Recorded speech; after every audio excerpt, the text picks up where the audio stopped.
अस्सलामु अलैकुम वरहमतुल्लाहि वबरकातुहू। नाज़रीन, इस वीडियो के ज़रिए आप गम का अंदाज़ा लगा सकते हैं कि राशिद आलम साहब को किस तरीके का गम और किस तरीके का उसके ऊपर सदमा हुआ है। वो उनकी ज़बानी सुनिए, वो क्या कह रहे हैं और आपकी क्या राय है, अपनी राय ज़रूर कमेंट सेक्शन में पेश करें। इस वीडियो को ज़्यादा से ज़्यादा तक शेयर करें। आप इस वीडियो को देखिए और सुनिए। मैं चुनाव लड़ूंगा, आखिरी 20 तारीख के दिन मैं नॉमिनेशन दूंगा। अख्तुल ईमान साहब, ये टोपी आपको कयामत के दिन, हश्र के मैदान के दिन में नहीं बचाएगा। ये नमाज आपको नहीं बचाएगी। कब करेंगे साहब आप ऐलान? 21 तारीख के बाद या 14 नवंबर के बाद? और ये आप सोचते हो कि राशिद अनवर डर कर मैदान छोड़ देगा? अरे राशिद अनवर के हौसले बहुत बुलंद हैं, हमारे इरादे बहुत मजबूत हैं। तुम्हारे दलाली से हमारे इरादे कमजोर नहीं होंगे। अख्तुल ईमान साहब का कहना है कि हमने अररिया के टिकट का ऐलान ही नहीं किया है, लोग इससे पहले ही वावेला मचा रहे हैं। आपने अभी तक इस्तीफा भी नहीं दिया है, किसी पार्टी को ज्वाइन भी नहीं किया है, नॉमिनेशन भी नहीं किया। क्या उम्मीद है कि आपको टिकट मिल सकती है? अब मुझे ये बताइए कि मैं उसी उम्मीद पर तो था अब तक और उन्हीं की बातों का विश्वास कर रहा था। मुझे दूसरे की बातों पर यकीन नहीं हो रहा था, अख्तुल ईमान की ही बातों पर विश्वास हो रहा था।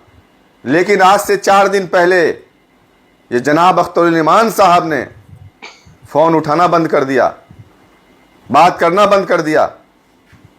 और इनके ये बाकर बिल्ले के जो चमचे लोग हैं, ये चमचे लोगों ने भी मेरा फ़ोन रिसीव करना बंद कर दिया, मेरा मैसेज का रिप्लाई देना बंद कर दिया। तभी मैं समझ गया था कि ये चमचे, उनके सरदार, ये सब मिलकर कुछ ना कुछ गुल खिला रहे हैं। मैं ये पूछता हूं कि आपने जो कल नॉमिनेशन दिया, तो क्यों दिया नॉमिनेशन कल आपने? पहले आप अगर सदर है तो आपकी जिम्मेदारी होती है कि पहले हमारे इलाके एतराफ के जो लोग हैं, अगल बगल के विधानसभा क्षेत्र के जो लोग हैं, पहले उनकी नॉमिनेशन कराएं, फिर हम अपनी नॉमिनेशन कराएं। लेकिन आपने तो अपना नॉमिनेशन कर दिया और आप कहते हैं कि हमने ऐलान ही नहीं किया। तो ऐलान वैलान कुछ नहीं कर रहे हैं। ये तहखाने से सारे लोगों को टिकट दे दिए हैं। टिकट नहीं दिए तो आज जो कि विधानसभा से मुर्शिद साहब का नामांकन कैसे हो गया? मुर्शिद साहब ने ये कल परसों से ही नामांकन की तैयारी कर रहे थे, परसों से ही सोशल मीडिया पर चल रहा था, उनकी तैयारियां चल रही थी। और आप ये कह रहे हैं कि हमने अररिया फाइनल नहीं किया, हम 17 के बाद करेंगे, 17 के बाद करेंगे। ये कौन है? ये कौन है? ये इंजीनियर मंजूर है। ये साहब पैसे वाले हैं, कांग्रेस के कतार में खड़े थे। कांग्रेस ने जब इनको टिकट नहीं दिया तो 3 दिन पहले आपने टिकट इनको बेच दिया अमोड़ वाले घर से। क्यों साहब? ये भी गलत है। आप जो कल आपने बयान दिया, अरे एक नेक काम करके आप निकले थे, नॉमिनेशन फाइल करके निकले थे। आपको कम से कम उस वक्त भी तो सच बोलना था, लेकिन आपने वहां पे भी झूठ बोला। ये 3 दिन पहले का फोटो है, ये आज का फोटो नहीं है। आपने सबको बुला बुला कर जो जितना माल दिया उतना आपने उसके साथ वैसा कमाल किया। आप ये टिकट खरीदने वाला भी टोपी पहनकर है, टिकट बेचने वाला भी टोपी पहनकर अल्लाह रसूल की बात करता है। अख्तुल ईमान साहब, ये टोपी आपको कयामत के दिन, हश्र के मैदान के दिन में नहीं बचाएगा। ये नमाज आपको नहीं बचाएगी। एक मजलूम की आह और बद्दुआ आपको खा जाएगी। आप ही कहते हैं ना स्टेजों पर, मदरसों के स्टेजों पर, जलसों के स्टेजों पर, कि एक मोमिन का, एक इंसान का, एक मुसलमान का दिल दुखाना गोया के खाने काबा को ढाने के बराबर है। आज राशिद अनवर का दिल तो आप दुखा ही रहे हैं। राशिद अनवर तो खून की आंसू रो रहा है, लेकिन राशिद अनवर के साथ साथ अररिया की अवाम रो रही है और हमारी माँ बहनें रो रही हैं। उनके आंसुओं का आह लगेगा आपको। आपने हजारों लाखों लोगों के दिल को तोड़ने का काम किया है, उनकी उम्मीदों को तोड़ने का काम किया है, उनके हौसलों को पस्त करने का काम किया है। अरे आपने एक नहीं बल्कि हजारों खाने का ढाने के बराबर आपने काम किया है। आपको इसका सजा यकीनन मिलेगा। आप अल्लाह रसूल की बात करते हैं, लेकिन अल्लाह से आपको जरा सी डर नहीं है। आप हमेशा झूठ बोलते हैं। 2020 में भी आपने वही काम किया था, 2025 में भी आपने वही काम किया। कौन होता है इंजीनियर मंजूर साहब टिकट लेने वाला? क्या वो एमआईएम का वर्कर था? क्या वो एमआईएम का जिम्मेदार था? क्या वो एमआईएम का झंडा कभी उठाया था? कौन था वो? क्या वो सियासी उसकी कोई पहचान है? क्या उन्होंने कभी किसी की मदद की?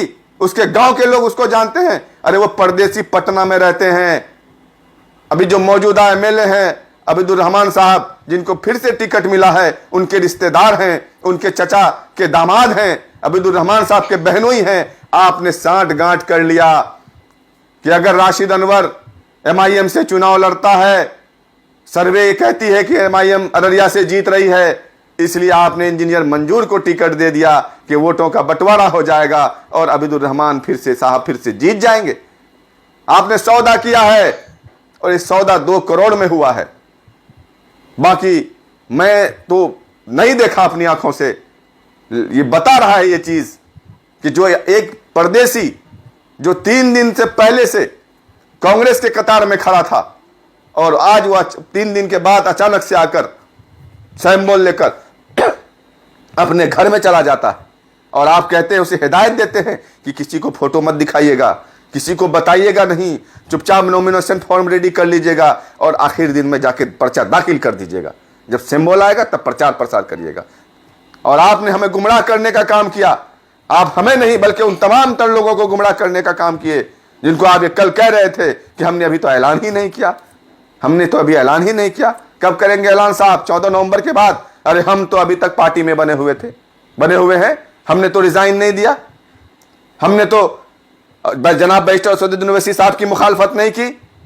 हम आपके हरकतों के, आपके वसूलों की मुखालफत कर रहे हैं। जो इंसान 11 सालों से लगातार आपके लिए मेहनत किया, आपके लिए काम किया, आपकी पार्टी के झंडे को जलाया। अरे हम उस वक्त झंडा लेकर निकले थे 11 साल पहले, जिस वक्त लोग कुर्सी नहीं बल्कि डंडे से भगाने का काम करते थे, बैठने को कुर्सी नहीं देते थे, मुंह पर गालियां देते थे और लोग कहते थे कि तुम बीजेपी के एजेंट हो, बीजेपी के दलाल हो। उस वक्त से लेकर आज तक हमने अपने खून और पसीने से, अपने मेहनत की कमाई से आपके पार्टी को सींचा है और वफादारी का सबूत पेश किया। हम आपके हर चुनाव में अपने तन मन और धन के साथ 20-20 दिन, 25-25 दिन आप जिस क्षेत्र में मुझे भेज देते थे उस क्षेत्र में जाकर मैं अख्तुल-ईमान बनकर काम करता था। हिंदुस्तान के मुख्तलिफ जगहों पर आप मुझे भेजते थे, मैं जाता था। आपको हम सब की आ और बद्दुआ लगेगी।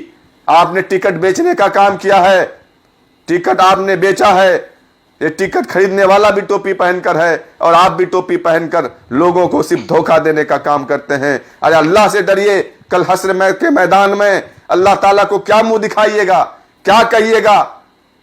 कितने अल्लाह रसूल के नाम पर आप लोग दलाली करिएगा, आप कितना बेईमानी करिएगा। लोग मुझे आपके खिलाफ कहते थे तो मैं उनसे लड़ जाता था कि नहीं, वो शख्स वैसा नहीं है। लेकिन मैं आपकी हरकतों को तो पहले से भी जानता था, लेकिन मैं आपके लिए लड़ता था कि मेरे सदर को कोई मेरे मुंह के सामने खराब ना कह सके।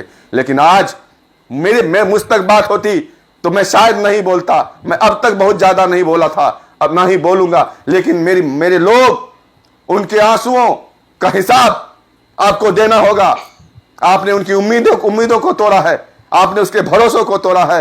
इंशाअल्लाह ताला उनकी आर बद्दुआ आपको भी लगेगी और उस बड़लमपुरिया जिसको जनाब बैरिस्टर असदुद्दीन ओवैसी साहब अपने छोटे भाई को कहकर पुकारते हैं, उस दलाल को भी लगेगी। पार्टी, कौमी पार्टी मानकर लोग अवैसी साहब पर भरोसा किए, अवैसी साहब की पार्टी पर भरोसा किए, लेकिन अवैसी साहब ने अपनी पार्टी का बागडोर इन दलालों के हाथ में दे दिया है। और ये दलाल बिहार में बैठकर टिकटों को बेचने और खरीदने का काम करते हैं। सारे लोग जो चले गए पार्टियों से, 4 विधायक, क्या आप उनको फ्री में टिकट दिए थे?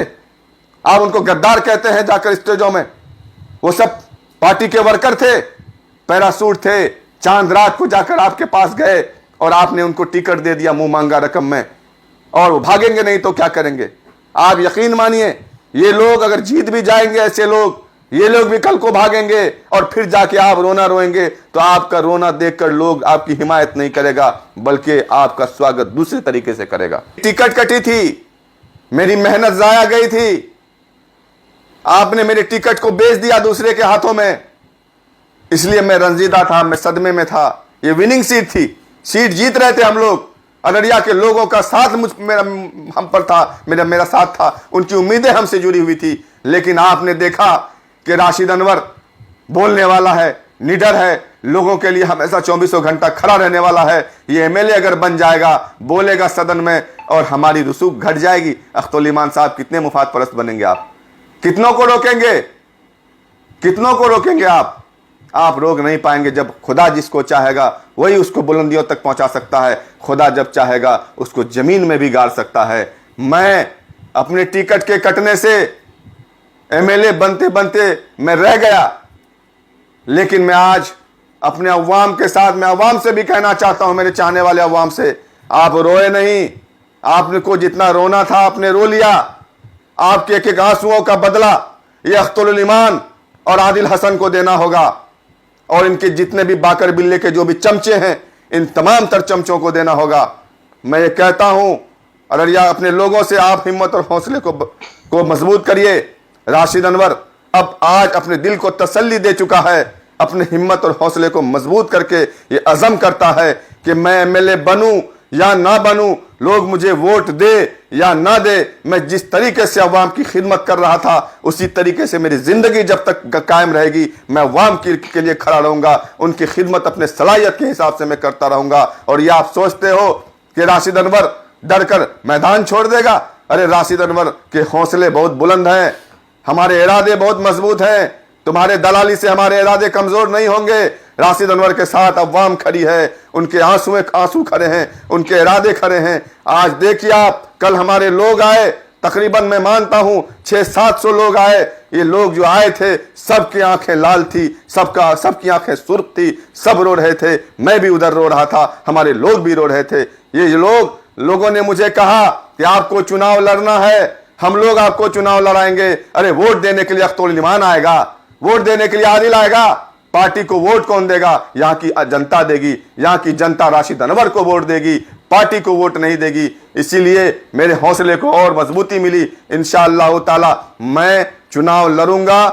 आखिरी 20 तारीख के दिन मैं नॉमिनेशन दूंगा। और आप तमाम अररिया के लोगों से मैं ये कहना चाहता हूं, अपने और हिम्मत और हौसले को पस्त मत करिए, मजबूती के साथ खड़े रहिए। इंशाअल्लाह ताला मैं मैदान में रहूंगा और जमकर मुकाबला करूंगा। अल्लाह ने चाहा, आपने चाहा तो मैं ज़रूर कामयाब होऊंगा। और मैं जब कामयाब होऊंगा तो मैं इन तमाम तर लोगों के, सीमांचल के नाम पर जो ठगी करने का काम करते हैं, सीमांचल को इंसाफ दिलाने के नाम पर जो लोगों का दिल को तोड़ते, सपनों को तोड़ते हैं, ठगने का काम करते हैं, इन तमाम तर दुकानों को बंद, ताला लगवाने का मैं काम करूंगा। और अररिया के अवाम के हर वादे और इरादे पर मैं खड़ा उतरूंगा और मजबूती और बेबाकी के साथ मैं अररिया के एक एक अवाम के साथ खड़ा रहूंगा इंशाअल्लाह ताला। आप मेरे लिए दुआ करिए, आप मेरे लिए रोजा रखिए, आप मेरे लिए ये दुआ कीजिए कि अल्लाह तबारक व ताला हमारे सेहत को, हमारे तवानाई को बरकरार रखे। इंशाअल्लाह ताला मैं मैदान में उसी तरीके से वापस आकर इन तमाम तर दलालों को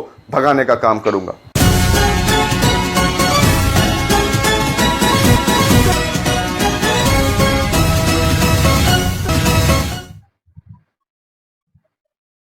तो नाज़रीन करम, जनाब राशिद आलम साहब के बयान को मुकम्मल सुना। तो नाज़रीन करम, आपकी क्या राय है? अपनी राय ज़रूर कमेंट सेक्शन में पेश करें। इस वीडियो को ज़्यादा से लोगों तक शेयर करें। हमारे चैनल को सब्सक्राइब करें। अस्सलाम वालेकुम।